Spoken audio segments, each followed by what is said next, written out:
Alright, so I have some very clogged cold ends here from E3D. These are off the Prusa. One's been sitting in a bag for a while. I've just been meaning to get to it.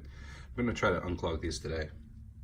Unfortunately, my cheap Chinese camera holder isn't working, so I'm going to have to just take this video up front, show you what I'm using for it, but I'm not going to be able to film me doing the work. That's the printer that one of those came off of. Since I've already clogged my spare, I have to get both of these solved, so I have a spare again. There it is, heating up the heat break. These heat breaks don't want to come out without some heat on them. It's also burning some of the material that's left on the end of that heat break. Once I get that heat break out, I already did the other one. Once I get that heat break out, I'll be able to clear this clog.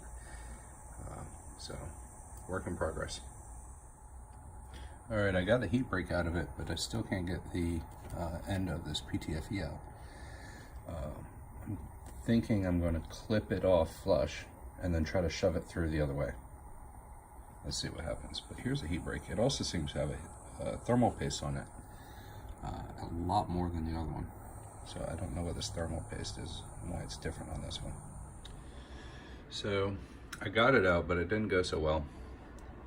I ended up melting the end of the, what do you call that, the coupler. So that melted off. There's still some gunk there. I gotta see if I can get that out. I still have some gunk in the bottom there. That was the clog on the first one, which was actually rather easy to get out comparatively. But this one just did not want to come out easy without a fight. I also got a little fire there, but it's okay. So I gotta see if I can replace this coupler thing. And if I can't, then I guess this heatsink here is toast. So we'll see. All right. So I got the gunk cleaned out. I got the heat break put back in this one. This is the one that was giving me the most problems here. The other one I still have to put the heat break on, but I'm gonna try some of this ZYP thermal paste from Slice Engineering. I think I got this in the Alien box, the UFO box subscription. So I've never used it. I'm gonna see what it's like and give that a try.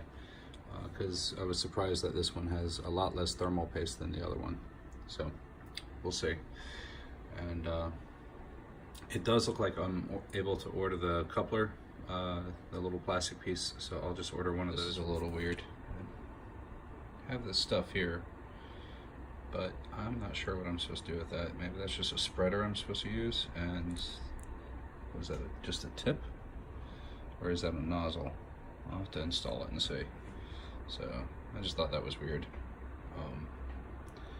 I've used a lot of thermal compound with like CPUs and stuff, and it's usually just not this complex. It's just a simple syringe applicator usually. So, all right, time to try it. So the PTFE tube's seen better days. Filament feeds into it, but there's like a little lip right there. Probably came from the factory like this. And it just catches, it's right on the inside, it catches filament. I don't know if it's ever been a problem for me loading filaments, but nonetheless I figured I'll replace it.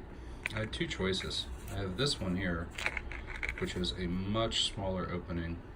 There's the input side. Much smaller opening. This came as a spare with the MMU 2.0. And then I have this other one I got from Shane from Prusa. He was at IRF and he gave me a spare one of these. Very nice of him to help me out here. So I've had these this spare sitting here, and I just got to decide which one to use. It's hard to see the size difference, but the one on the right is slightly smaller than the one on the left. I think I'm going to use the spare from Shane, simply because the tighter one is just going to be less tolerant to poor quality filaments, and I really need a machine that's just going to take whatever I give it and get it going. Not the best of all worlds, but I have to test a lot of filaments, so some of them may not be to spec. So I'll use the slightly bigger one. It does have a curve to it though. The other option I have is I could just make my own, but I think I'll try this and it'll be good. All right, there it is, back together. I'm gonna have to put this back on the printer. Remember when you're inserting this tube, as you push it in, also lift up on this black ring. That's what locks it in place. You don't want any movement when you try to move this up and down. You don't want any movement on there. So just remember to lift the black ring, and that'll help. But all looking good. There's a little debris in there. I might run a piece of filament through real quick just to push that through the other end. And then I have the Slice Engineering thermal paste on here as well. So we'll see how that performs. And I'm not putting any thermal paste on this end of it. There is some sort of residual stuff there. I'm not sure what it is, but I've heard not to put any on this end, and I'm just gonna see how it performs. If I need to, I'll switch it up later. So I need to do the last step here. I'm heating up the nozzle right now. Mostly assembled here. You need to leave this part a little bit unassembled so you can grab the block while you turn the nozzle for the final tightness. So, gotta do that. Of course. And there we go, we're back to printing again. Have the enclosure back on it. It's all good to go.